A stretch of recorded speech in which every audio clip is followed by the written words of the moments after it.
ಸ್ನೇಹಿತರೆ ನಮಸ್ಕಾರ. ಈ ವಿಡಿಯೋದಲ್ಲಿ ನಾನು ಒಂದು ಪುಸ್ತಕವನ್ನು ಪರಿಚಯಿಸ್ತಾ ಇದ್ದೇನೆ. ಬಿಸ್ನೆಸ್ 360 ಡಿಗ್ರಿ ಅಂತ ಅಂದ್ಬಿಟ್ಟು 24/7 ನಾವು ಬಿಸ್ನೆಸ್ ಮಾಡಬೇಕು.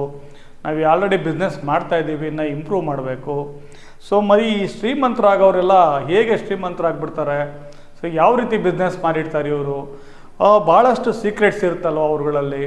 ಆಮೇಲೆ ಕೆಲವು ಜಾತಿ ಕೆಲವು ಧರ್ಮದವರೇ ಯಾಕೆ ಶ್ರೀಮಂತರಾಗ್ತಾರೆ? ಸೊ ಈ ಥರ ಎಲ್ಲ ಸಾಕಷ್ಟು ಪ್ರಶ್ನೆಗಳು ಬಡವರಿಗೆ ಮಧ್ಯಮ ವರ್ಗದವ್ರಿಗೆ ಇರುತ್ತೆ. ಯಾಕೆ ನಾವು ಶ್ರೀಮಂತರಾಗೋಕ್ಕೆ ಆಗ್ತಾ ಇಲ್ಲ? ಸೊ ಅವರಿಗೆ ಬಹಳ ಉಪಯುಕ್ತವಾಗುವ ಒಂದು ಪುಸ್ತಕ ಅಂದರೆ ಸುರೇಶ್ ಪದ್ಮನಾಭನ್ ಅವರು ಬರೆದಿರುವ ಬಿಸ್ನೆಸ್ 360 ಡಿಗ್ರಿ ಅಂತ ಹೇಳಬೇಕು. ಈ ಪುಸ್ತಕ ಭಾಳ ಹೆಲ್ಪ್ ಆಗುತ್ತೆ. ಈ ಒಂದು ಪುಸ್ತಕ ಏನಿದೆ 12 ಭಾಷೆಗಳಲ್ಲಿನ ಅಂತಾರಾಷ್ಟ್ರೀಯ ಮಟ್ಟದ best seller I love money ಅಂತ ಒಂದು ಪುಸ್ತಕ ಇದೆ. ಅದರ ಲೇಖಕರು ಸುರೇಶ್ ಪದ್ಮನಾಭನ್, ಕನ್ನಡಕ್ಕೆ ಸುಂದರ್ ಬಾಬು ಅನ್ನೋರೇನೋ ಬರೆದಿದ್ದಾರೆ ಇದನ್ನು. ಈ ಒಂದು ಪುಸ್ತಕದಲ್ಲಿ ಏನಿದೆ ಅಂದರೆ ಭಾರತೀಯ ಯಶಸ್ವಿ ವ್ಯಾಪಾರ ಸಮುದಾಯಗಳ ಹಣಗಳಿಕೆ ಮತ್ತು ಜೀವನ ರಹಸ್ಯಗಳು ಅಂತ ಒಂದಿದೆ. ಸೊ ನಾನು ಹೇಳಿದ್ನಲ್ಲ ಈಗ ಪೀಠಿಕೆನಲ್ಲಿ, ಸೊ ಅದು ಮೇಯ್ನ್ ಸಬ್ ಟೈಟಲ್ಲು. ಮಾರ್ವಾಡಿಗಳು, ಜೈನರು, ಪಾರ್ಸಿಗಳು, ಸಿಂಧಿಗಳು, ಇಸ್ಮಾಯಿಲ್ಗಳು ಅಥವಾ ಆಗಾಖಾನಿಗಳು ಅಂತ ಹೇಳಿದ್ದಾರೆ ಇವರಲ್ಲಿ. ಸೊ ಮುಸ್ಲಿಮ್ಸು, ದಾವೂದಿ, ಬೋಹ್ರಾಗಳು, ಪಂಜಾಬಿಗಳು, ಚಿಟ್ಟಿಯಾರ್ಗಳು, ನಾಡರ್ಗಳು, ರೆಡ್ಡಿಗಳು, ಶೆಟ್ಟಿಗಳು, ವೈಶ್ಯ ಸಮುದಾಯದವರು ಮತ್ತು ಬಂಡ್ಸು, ಕ್ರೈಸ್ತರು, ಗುಜರಾತಿಗಳು, ಆಲ್ಮೋಸ್ಟ್ ಎಲ್ಲ ಕವರ್ ಮಾಡಿದ್ದಾರೆ. ನನಗೆ ಎಲ್ಲೂ ವೀರಶೈವ ಲಿಂಗಾಯತ್ ಇದನ್ನು ಕಾಣಲಿಲ್ಲ. ಅವರಲ್ಲೂ ಕೂಡ ಬಿಸ್ನೆಸ್ ಮಾಡೋರು ಇರ್ತಾರೆ. ಸೊ ನೀವು ಲೇಖಕರ ಪರಿಚಯ ಮಾಡ್ಕೋಬೇಕಂದ್ರೆ ಸುರೇಶ್ ಪದ್ಮನಾಭನ್ ಅವರ ಪರಿಚಯ ಇದರಲ್ಲಿದೆ. ಸೊ ಆನಂತರ ಕೃತಜ್ಞತೆಗಳಿದೆ. ಈ ಪರಿಬಿಡಿ ಗಮನಿಸಿದಾಗ ಇದರಲ್ಲಿ 51 ಅಧ್ಯಾಯಗಳು ಇದೆ.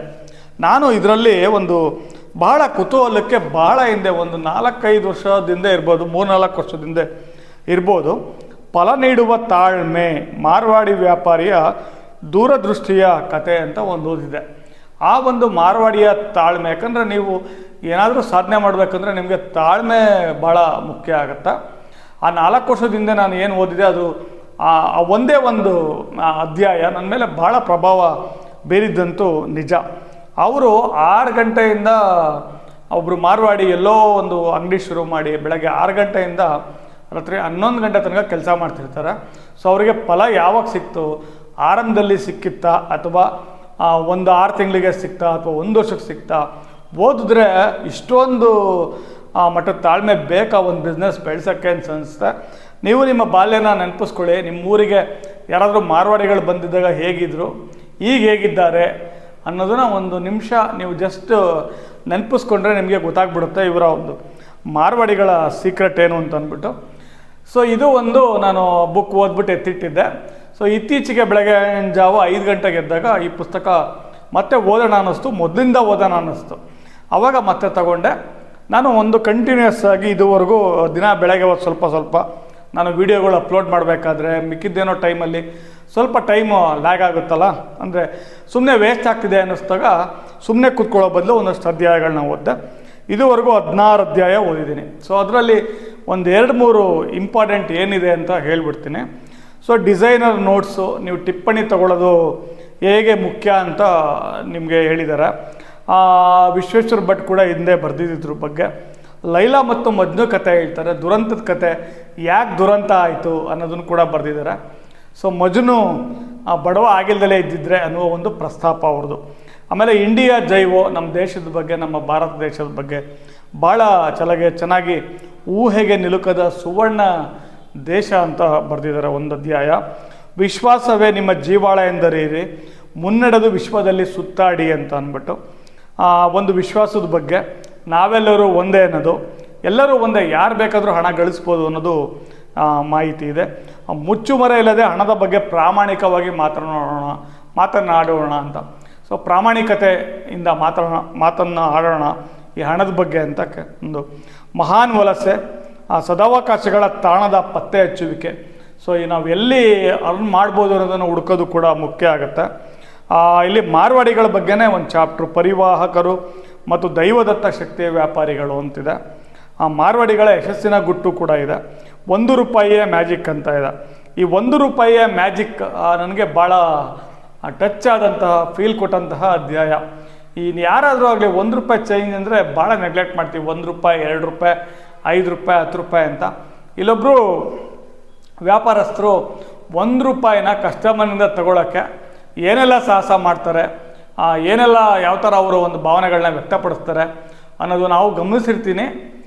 ಇದು ಮಾರ್ವಾಡಿಗಳಲ್ಲಿ ಭಾಳ ಇಂಪಾರ್ಟೆಂಟ್. ₹1 ಕೂಡ ಅವರು ಬಿಡೋದಿಲ್ಲ. ಭಾಳ ಯಾರವರೇ ನಾಳೆ ಕೊಡಿ ಆ ಥರ ಕಳಿಸಲ್ಲ ಅವರು. ಇನ್ನೊಂದೇನಾದರೂ ₹5 ವಸ್ತು ತೊಗೊಳ್ಳಿ, ₹4 ನಮ್ಮ ಕಡೆನೇ ಇರಲಿ ಅನ್ನೋ ಥರಕ್ಕೂ ಮಾತಾಡ್ತಾರೆ. ಅದು ಒಂದು ಸೀಕ್ರೆಟು. ಆಮೇಲೆ ಇನ್ನೊಂದು ಇದರಲ್ಲಿ ಯಶಸ್ಸಿನ ಗುಟ್ಟು ಅಂತ ಇರಬೇಕು. ಅದರಲ್ಲಿ ಈ ತೂಗೋದು ಅಂದರೆ ಈಗ 1 kg ಸಕ್ಕರೆ ತೂಗಬೇಕು.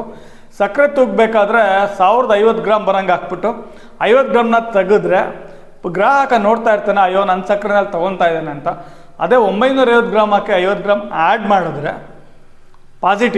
ಪಾಸಿಟಿವ್ ಆಗಿ ನನ್ನ ಒಂದು ಏನು 1000 ಗ್ರಾಮ್ ಕೊಡಬೇಕಿತ್ತು ಅಂಗಡಿಯವರು ಕೊಡ್ತಾ ಇದ್ದಾರೆ.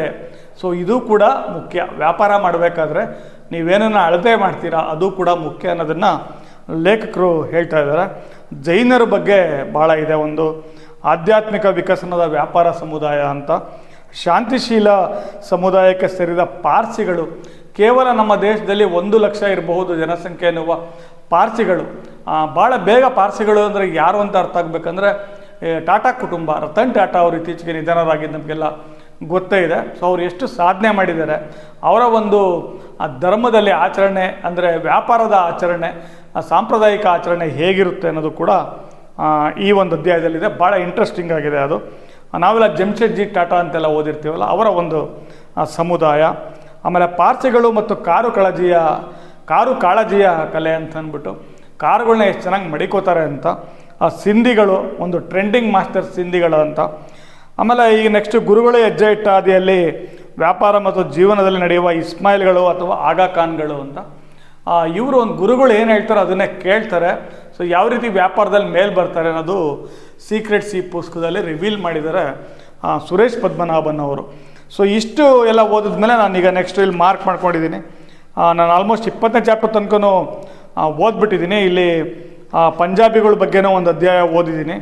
ವಿಶ್ವದ ಅತಿ ದೊಡ್ಡ ಅಡಿಗೆ ಮನೆ ಗುರುಕಾ ಲಂಗರ್ ಅಂತ ಒಂದು ಈ ಅಮೃತ್ಸರದಲ್ಲಿ ಯಾವಾಗಲೂ ಇರುತ್ತಲ್ಲ ಒಂದು ಒಲೆ ಉರಿತಿರುತ್ತೆ ಅಂತ, ಆ ಪಂಜಾಬಿಗಳ ಬಗ್ಗೆ ಅದೊಂದು ಮಾಹಿತಿ ಇದೆ. ನಾವು ಅದು ಓದಿದಾಗ ತುಮಕೂರಿನ ಕ್ಯಾಸಂದ್ರದಲ್ಲಿರುವ ಶ್ರೀ ಸಿದ್ಧಗಂಗಾ ಮಠವನ್ನು ಮತ್ತು ಸ್ವಾಮೀಜಿಗಳನ್ನ ಖಂಡಿತ ನೆನಪಿಸ್ಕೊಳ್ತೀವಿ. ಇಷ್ಟೆಲ್ಲ ಓದಿದ ಮೇಲೆ ಇನ್ನೂ ಚಾಪ್ಟರ್ಗಳಿದೆ. ಇದರಲ್ಲಿರೋ ಬೇರೆ ಚಾಪ್ಟರ್ಗಳ್ನ ಓದೋದಕ್ಕೆ ಭಾಳ ಕುತೂಹಲ ಇದೆ. ಎಲ್ಲ ಒಟ್ಟಿಗೆ ನಾವು ಹೇಗೆ ಊಟ ಮಾಡಬಾರ್ದು, ಸ್ವಲ್ಪನೇ ಸೇವಿಸಬೇಕು, ಅದೇ ರೀತಿ ಈ ಪುಸ್ತಕವನ್ನು ಓದಬೇಕಾಗತ್ತೆ.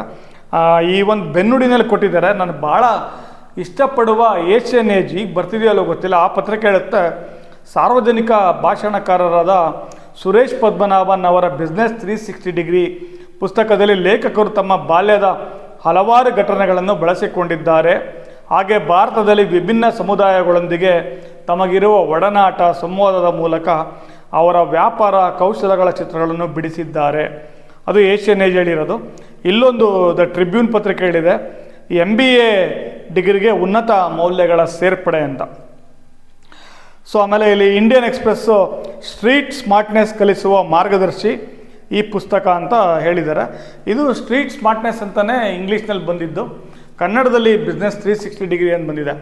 ಇವರ ಒಂದು ಸುರೇಶ್ ಪದ್ಮನಾಭನ್ ಅವರ ವರ್ಕ್ಶಾಪಿಗೆ ಹೋದ ಈ ಸಾವಣ್ಣ ಪ್ರಕಾಶನದ ಜಮೀಲ್ ಸಾವಣ್ಣ ಅವರು ಅವರ ಒಂದು ಪುಸ್ತಕಗಳನ್ನ ಪ್ರಕಟಿಸುವ ಮೂಲಕ ಒಂದು ಪ್ರಕಾಶನ ಕ್ಷೇತ್ರಕ್ಕೂ ಬಂದು ಭಾಳ ಯಶಸ್ಸನ್ನು ಗಳಿಸಿರ್ತಾರೆ. ಅದು ಕೂಡ ಮುಖ್ಯ. ನೀವು ಯಾವ ಪುಸ್ತಕವನ್ನು ಪ್ರಕಟಿಸ್ತೀರಾ, ಮಾರಾಟ ಮಾಡ್ತೀರಾ ಅನ್ನೋದು ಕೂಡ ಮುಖ್ಯ.